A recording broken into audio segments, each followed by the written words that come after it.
बाजार हाट news channel के एक नए एपिसोड में आप लोगों का बहुत बहुत स्वागत है।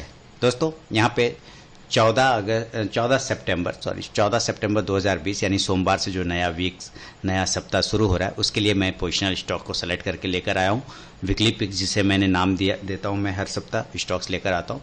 तो अगले सप्ताह किस स्टॉक्स में पोजीशन बनाना चाहिए, किस में शॉर्ट टर्म पोजीशन बनाना चाहिए, स्विंग ट्रेडिंग के लिए कौन से स्टॉक्स होंगे, इसकी जानकारी दूंगा। किस स्टॉक्स में कहाँ पे बाइंग और सेलिंग बनेगी। 2 स्टॉक सेलेक्ट किए हुए मैंने स्विंग ट्रेडिंग के लिए, वीकली पिक्स के लिए, तो दोनों की एक करके एनालिसिस करेंगे। उसके पहले बता दूं कि अगर लाइव मार्केट में कॉल चाहिए तो टेलीग्राम चैनल को जरूर ज्वाइन करिए। वीडियो के डिस्क्रिप्शन में लिंक मिलेगा, फ्री ऑफ कॉस्ट में आप जाके वहाँ पे कॉल प्राप्त कर सकते हैं। तो चलिए दोस्तों शुरुआत करेंगे। वीकली पिक्स वाले एपिसोड को आगे बढ़ाता हूँ और बता दूं कि फीडबैक देना बिल्कुल ना भूलें। लाइक, कमेंट, शेयर जो कर सकते हैं अपने सोशल ग्रुप में, व्हाट्सएप मीडिया, जहां भी करना चाहे आप कर सकते हैं। और अगर चैनल को सब्सक्राइब नहीं किया तो सब्सक्राइब कर लीजिए, साथ में बेल का आइकन भी प्रेस कर लें, जिससे मेरे वीडियो की लेटेस्ट नोटिफिकेशन मिल जाएगी सबसे पहले। तो चलिए शुरुआत करता हूँ जो वीकली पिक्स में स्टॉक सिलेक्शन है। सबसे पहला जो स्टॉक सेलेक्ट किया एक फार्मा स्टॉक्स है जिसका नाम है ग्लेनमार्क फार्मा। क्या नाम है? Glenmark pharma. ये देखिए ग्लेनमार्क फार्मा का डेली का चार्ट है, आप यहाँ पे क्लियर कट देख पा रहे हैं। ग्लेनमार्क फार्मा का डेली का चार्ट है। डेली के चार्ट पे मैं बार बार जब भी फार्मा स्टॉक के एनालिसिस करता हूँ तो मैं आपको बार बार बताता हूँ कि इसको 500 के ऊपर पोजीशन बनाइए, 500 के ऊपर पोजीशन बनाइए। तो इसका मतलब ये है कि मैं वहाँ पे जो भी बता रहा होता हूँ ना वो हमारा पहले से ही पोजिशनल कॉल होते हैं 500 के ऊपर। अगर मैं लेवल बोल रहा हूँ तो वो 500 के ऊपर। हाँ, यहाँ पे मॉडिफिकेशन आपको मिलेगा और टारगेट स्टॉप लॉस भी यहाँ पे मैं आपको बताऊंगा। आप देखिए यहाँ पे सबसे पहले इसको हम लोग डेली के टाइम फ्रेम पे एनालिसिस करेंगे। ये 500 जो है के पास, जब इसको मैं इस लाइन को आगे बढ़ाता हूँ तो ये लाइन है हमारा 485 के आसपास का। कितना है? 485 के आसपास का। 485 के पास ये रिजेक्शन हुआ था पिछले जून मंथ में। 485 के पास ये रिजेक्शन हुआ था। 500 के ऊपर जब गया था, पहले बार भी 500 के ऊपर दिया था तो काफ़ी अच्छा प्रॉफिट आया था। वापस से ये उसी लेवल से नीचे गिरा तो काफ़ी तेज़ी से नीचे गिरा और वापस उस लेवल के पास जाके रिजेक्ट हुआ और ज़्यादा रिजेक्शन नहीं हुआ। लेकिन अब जो है एक जगह पे ये खड़ा है और वो भी ऐसे जगह पे खड़ा है जहाँ पर से ये अपने आप को होल्ड कर रहा है, यानी कि जो पुराना लो पॉइंट है ना उस लो को ये ब्रेक नहीं कर रहा है। खास बात है कि ये अपना प्रीवियस लो जो बना था, स्विंग लो जिससे बोलते हैं, उस स्विंग लो को ये ब्रेक नहीं कर रहा। और स्विंग लो कितने का आ रहा है? इसका लगभग आ रहा है 440 का। तो उसको वो ब्रेक नहीं कर रहा बल्कि वहां से ये बाउंस कर जा रहा है। तो ये चीजें यहाँ पे समझना है कि स्टॉक्स में बाउंस आया हुआ है लोअर एंड से बाउंस आया। पहले अपर से लोअर से अपर गया, अपर फिर बनाने के बाद लोअर आता है, लोअर के बाद यहाँ से एक बाउंस कर रहा है। तो ये चीजें आप यहाँ पे भी देख पा रहे कि क्लियर कट जो है यहाँ से बाउंस इसको मिला हुआ है। वॉल्यूम भी ठीक है, काफी दिनों के बाद आप इसको अगर थोड़ा सा मैं यहाँ पे दिखाता हूँ वॉल्यूम, सारे सपाट वॉल्यूम थे, लेकिन फ्राइडे को लास्ट में एक ग्रीन वॉल्यूम बनी है, पॉजिटिव वॉल्यूम जो दूसरे वॉल्यूम से बड़ा है। माने इसके जो नियर में वॉल्यूम है 1-2 दिन पहले का, उससे थोड़ा बड़ा वॉल्यूम है, यानी वॉल्यूम में थोड़ा सा अप साइड का मूवमेंट देखने को मिला है। अब ये चीजें तो ये ठीक है। अब ये एक रेजिस्टेंस लेवल है ऊपर 480 के पास में, उसको इसने क्लोज कर दिया। क्लोज करने के बाद क्या है, पॉजिटिव मूवमेंट स्टार्ट कर दिया, 460 से टकरा के ऊपर गया। अब यहाँ पे सिलेक्शन का रीजन तो समझा दिया कि मैंने यहाँ पे टेक्निकल क्या देख रहा हूँ कि एक पैटर्न को ब्रेकआउट हो रहा है।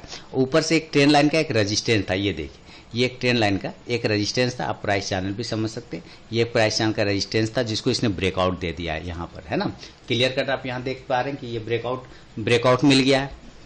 अब चूंकि ये ब्रेकआउट मिला हुआ है यहाँ पे, तो इस ब्रेकआउट वाले कैंडल पे भी हमें ध्यान देना है कि इस ब्रेकआउट वाले कैंडल के बाद हमारा पोजीशन, ये डेली के चार्ट पे है तो डेली के चार्ट पे ब्रेकआउट देख रहे हैं। अब जरा वीकली के चार्ट पे मैं देखता हूँ कि वीकली के चार्ट पे क्या हो रहा है कि स्टॉक्स ने बिल्कुल एक वीक जो है पूरा प्राइस चैनल में गुजार दिया, नीचे से ऊपर की तरफ में पूरा वीक, और उसके बाद अपने आप को होल्ड किया एक रेंज बना के। ये देखिए नीचे एक सपोर्ट बना के होल्ड किया। इस सपोर्ट से देखिए तो जबरदस्त इसको रिजेक्शन देखने को मिला। आप देख रहे हैं ना नीचे से जबरदस्त रिजेक्शन है, विक्स काफी ज्यादा नीचे निकला हुआ है, इसका मतलब रिजेक्शन है, यानी नीचे एक इंपॉर्टेंट सपोर्ट का काम कर रहा है। और ऊपर क्या है, एक रेजिस्टेंस जोन है, यहाँ पे आप ये देख पा रहे 500 के आसपास का। तो ये चीजें अगर 500 को अगर ये ब्रेक करता है तो तेज तो मूवमेंट करेगा, ये तो पता है, लेकिन लेवल अभी मैं आपको बताऊंगा।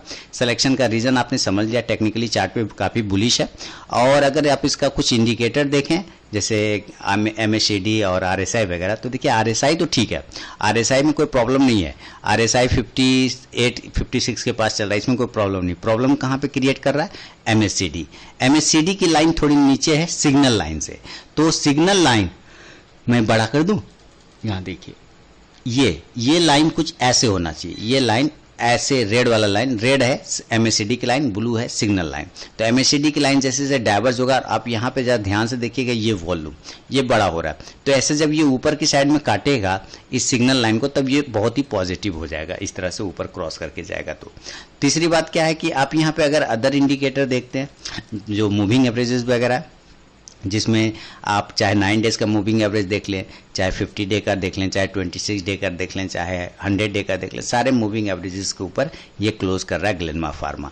अगर आप 200 डे का देखते हैं तो उसके ऊपर भी स्टॉक क्लोज कर रहा है। सारे मूविंग एवरेजेस के बेल पे और MACD को अगर छोड़ दिया जाए तो RSI भी पॉजिटिव है। तो हम तुरंत से पोजिशन तो बनाने वाले नहीं है, बिल्कुल ना, पोजीशन तो हम तुरंत से पोजीशन बनाने वाले नहीं, बनाएंगे कब, जब वो सारी चीजें हमारे हिसाब से करेगी। इसलिए मैं यहाँ पे आपको ग्लेनमार्क फार्मा का लेवल लिख देता हूँ कि 14 सितंबर 2020 से जो नया सप्ताह शुरू हो रहा है उसके लिए वीकली पिक्स में सबसे पहला स्टॉक मैं आपको क्या दे रहा हूँ, ग्लेनमार्क फार्मा। स्टॉक्स का नाम क्या है, ग्लेनमार्क फार्मा, ये स्टॉक्स का नाम है। और इसको हम पोजीशन बनाएंगे कहाँ पे, बाय साइड में पोजीशन बनाएंगे ऑन क्लोजिंग बेसिस। ठीक है, क्लोजिंग बेसिस मतलब जब उस बताए हुए प्राइस के ऊपर स्टॉक क्लोज करता है तो उसे हम लोग क्लोजिंग बेसिस करते हैं। वो भी कब, जब 3:15 से लेके 3:25 के बीच में। इस बीच में अगर ये स्टॉक उस प्राइस के आसपास या ऊपर में रहता है तो हम कहीं ना कहीं पोजीशन बनाने की कोशिश करते हैं। अब यहाँ पे देखिए हमें पोजीशन कहाँ बनाना है, ग्लेनमार्क फार्मा में। ग्लेनमार्क फार्मा में हम पोजीशन तब बनाएंगे जब ये 505 रुपीज यानी 505 रुपए के ऊपर क्लोज करेगा तो हम पोजीशन बनाएंगे। कहाँ करेंगे, 505 रुपए के ऊपर जब ये क्लोज करेगा तो हम पोजीशन बनाएंगे। और इस कंडीशन में हमारा स्टॉप लॉस जो बनेगा दोस्तों वो बन जाएगा 485 यानी 485 का हमारा स्टॉप लॉस बनेगा। ठीक है, ग्लेनमार्क फार्मा पहला स्टॉक है। सिलेक्शन का रीजन मैंने आपको बता दिया, बाय प्राइस है 505 रुपए के ऊपर जब क्लोज करेगा पोजीशन बनाएंगे, स्टॉप लॉस 485 का लगाएंगे। और देन टारगेट जो हमारा इस कंडीशन में होगा वो 2 टारगेट होंगे। और वो कौन से 2 टारगेट होंगे, फर्स्ट टारगेट होगा 520 रुपए का, और सेकेंड टारगेट होगा 550 का यानी कि 550 रुपए का। तो ये 2 टारगेट है ग्लेनमार्क फार्मा में। This is first target 520 and this is second target 550। Selection का रीजन मैंने आपको बता दिया, क्यों लेना है इसके रीजन मैंने भी आपको समझा दिए। तो उम्मीद करता हूँ पसंद आएगा स्टॉक, अपनी भी एनालिसिस जरूर करें। इसके साथ ही दोस्तों मैं दूसरा स्टॉक्स भी आपको दूंगा, उसके पहले बता दूं कि लाइव मार्केट में अगर कॉल चाहिए तो टेलीग्राम चैनल को जरूर ज्वाइन करिए। वीडियो के डिस्क्रिप्शन में लिंक मिलेगा, फ्री ऑफ कॉस्ट में आप वहाँ पे कॉल प्राप्त कर सकते हैं। तो चलिए अब दूसरा स्टॉक्स का जो नाम है यहाँ पे, वो नाम यहाँ पे मैं लिख देता हूँ। दूसरा स्टॉक्स का नाम लिख देता हूं दोस्तों। दूसरा स्टॉक जो है वो है मन्नप्पुरम फाइनेंस। चलिए मन्नप्पुरम फाइनेंस पे नजर रखिए। देखिए मन्नप्पुरम फाइनेंस, मैं बार बार बता रहा था कि मन्नप्पुरम फाइनेंस इंट्राडे का ट्रेडिंग स्टॉक तो नहीं है, लेकिन पोजिशनली स्टॉक स्विंग ट्रेडिंग के लिए बेहतर बन सकता है। देखिए जबरदस्त अपना रिवर्सन लिया है यहाँ से, नीचे के लेवल जो 140 का इंपॉर्टेंट सपोर्ट था, बिल्कुल उस सपोर्ट से देखिए जबरदस्त। आपको ये सारी चीजें समझ के काम करना है, अपना रिस्क हिसाब से अपना रिस्क को देखते हुए ट्रेड करना है, किसी के बताने पे नहीं जाना है। मैं खुद बता रहा हूँ तो भी सिर्फ यहाँ पे मैं आपको एजुकेशनल पर्पस के लिए बता रहा हूँ, आप अपनी भी रिसर्च एनालिसिस जरूर करें। अब यहाँ पे देखिए क्या है कि इसने हेड एंड शोल्डर जैसा एक पैटर्न बनाया, यहाँ पे हेड बनाया और उसके बाद पैटर्न बनाते हुए बिल्कुल उसका जो नेक लाइन होता है ना, ये नेक लाइन था, ठीक है, ये है neck line head and shoulders का। कहीं ना कहीं उसको ये ब्रेकआउट किया नीचे की तरफ, अब उस नेक लाइन के ऊपर में जाके वो क्लोज कर रहा है। लेकिन उसके पास एक इंपॉर्टेंट रेजिस्टेंस है मन्नप्पुरम फाइनेंस के पास, वो है 160 के पास। और जिस तरह का ये वॉल्यूम जनरेट किया है फ्राइडे के दिन, और जिस तरह की इसने कैंडल बनाया जबरदस्त, उसके हिसाब से मैंने दिया हुआ था, इंट्राडे के ट्रेड करने के लिए भी दिया हुआ था मैंने मन्नप्पुरम फाइनेंस को। अगर आपने फॉलो किया है तो मैं इसके लेवल बताता हूं ऐसे कि इंट्राडे में मैंने ट्रेड करने के लिए कितने प्राइस पर दिया था मन्नप्पुरम फाइनेंस को दोस्तों, 148 के ऊपर बाय करने दिया था 11 तारीख को। और आपने देखा कि ये जबरदस्त रिजल्ट बना के आपको दिया, 157 तक का हाई लगा के दिया इसने। जबरदस्त इंट्राडे में इसने पोजीशन बना के आपको टारगेट दिया है।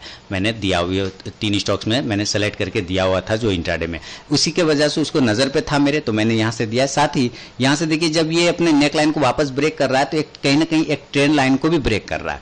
आप ये देख रहे हैं साथ में ट्रेंड लाइन भी ट्रेड कर रहा था, ट्रेंड लाइन का रेजिस्टेंस लेके उस ट्रेंड लाइन का रेजिस्टेंस को भी इसने यहाँ पे ब्रेकआउट किया हुआ है। क्लियर कट आप देखिए ये ट्रेंड लाइन का एक रेजिस्टेंस है, वहां यहाँ पे साफ सुथरा दिखा रहा है कि एक ब्रेकआउट कर रहा है। तो ये चीजें तो ठीक है, ये तो बहुत बढ़िया बात है कि ये ब्रेकआउट हो गया। अब यहाँ पे ब्रेकआउट होने के बाद में जो हमारे इंडिकेटर्स वगैरह हैं, जैसे कि MACD आप देखें डाइवर्ज पहले था, अब ये कन्वर्ज कर रहा है, यानी कि MACD की लाइन सिग्नल लाइन को ब्रेक करने की कोशिश कर रही है। साथ ही हिस्टोग्राम चार्ट जो है वो भी अब लोअर की जगह में अप साइड में बनना स्टार्ट हो चुका है और RSI का भी ब्रेकआउट आया हुआ है। 50 के लेवल 52 को ब्रेक कर दिया। देखिए पहले RSI एक रेंज में था, आप देखिए यहाँ से उस रेंज के पास लगभग ऊपर में जाके इसने क्लोज करने की कोशिश किया।